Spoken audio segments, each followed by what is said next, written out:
What was weird, though, about last night was that Mark Emmert, the president of the NCAA, basically in name only, what does this guy do?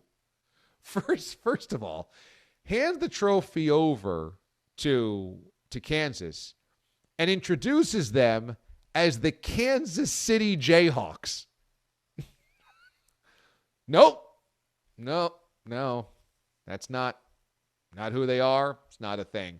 You would think you might know the name of the program, considering they have more wins than any team, any program in basketball history. But, I mean, why quibble there? The Kansas City Jayhawks. So,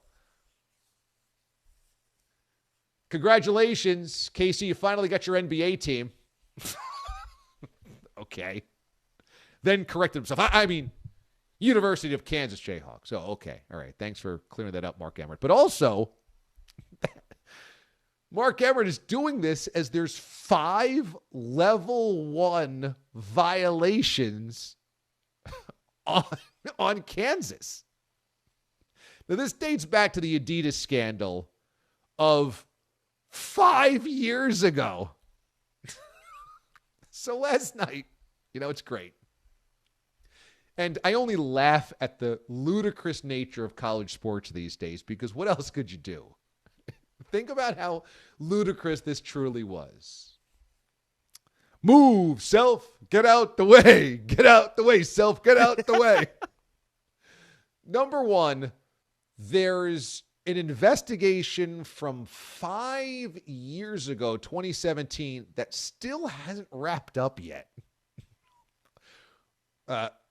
What are you guys doing in the NCAA compliance office? Mark, what is it that you do? 5 years? You got 5 years to figure this thing out.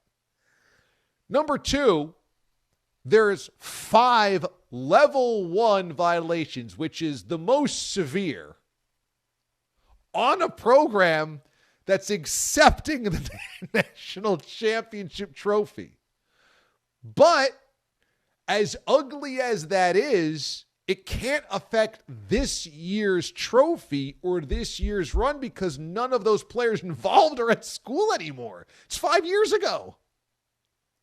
Now, it could hit self, but in terms of punishments, this thing can't be vacated. On top of it, the types of this is the best. This is the icing on the cake.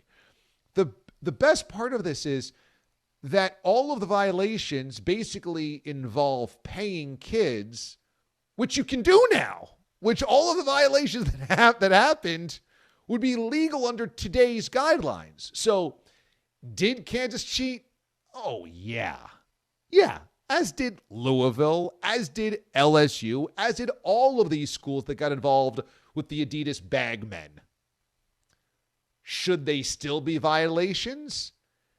Should you still be punishing programs for violations that under current rules are illegal?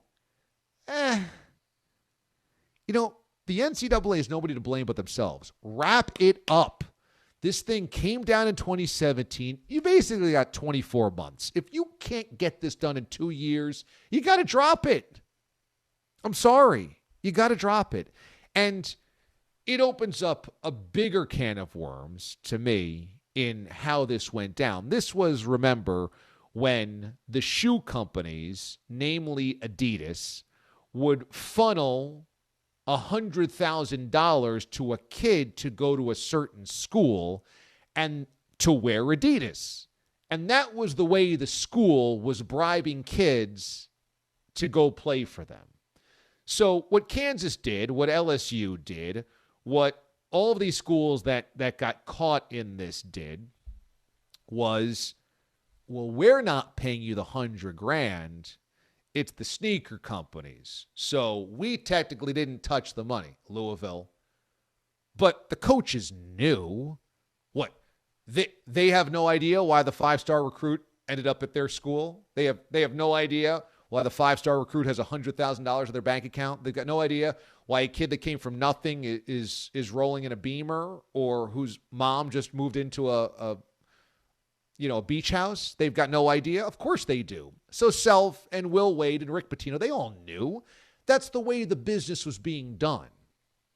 That Bill Self wasn't cutting a check for $100,000 to hand to a kid, but he is absolutely comprehending what's going on, that Adidas is paying the $100,000 to the player to come play for an Adidas school, and KU's reaping the benefits, and I'm sure there is a nice, cozy financial relationship that helps out everybody involved between Kansas and Adidas, or Louisville and Adidas, or LSU and Adidas, etc. So this is the way that things were going down.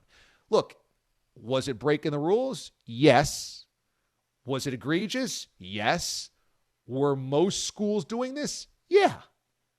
As I've always said, if you were on the job market, okay, and somebody offered you $100,000 to go work at their company, another company offered you $0, would you still opt to go work for the job for $0, even though you loved the boss?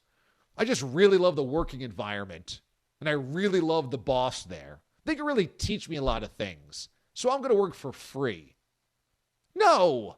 So if Adidas is helping funnel $100,000 for those kids to go to those schools, you think everybody at Duke went for free?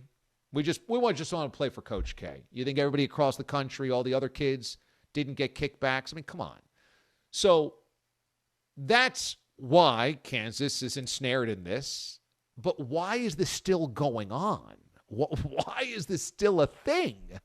And I love the names involved in this thing. Two of Kansas's old recruiting bagmen from Adidas, writes Dan Wetzel, were Jim Gatto and Merle Code, who woke up this morning in federal prison, serving out sentences for, in part, providing former Jayhawk recruits and their families money as an inducement to play in Lawrence. A third old confidant, TJ Gasnola, is a convicted felon who avoided lockup only because he agreed to serve as a star witness against the other two men. So Merle Code, Jim Gatto, and TJ Gasnola, do those not sound like the wet bandits of the Adidas bagmen?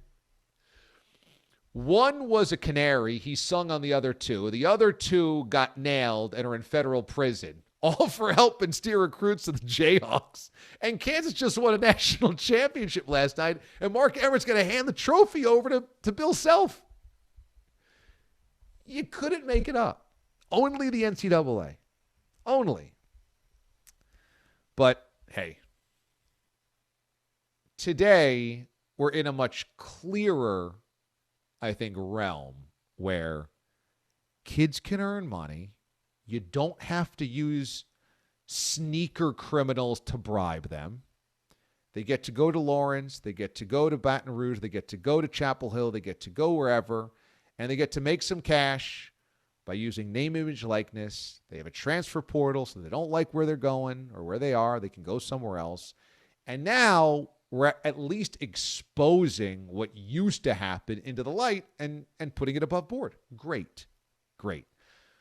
The fact that the NCAA can't wrap up things within 5 years is just incredible. It's just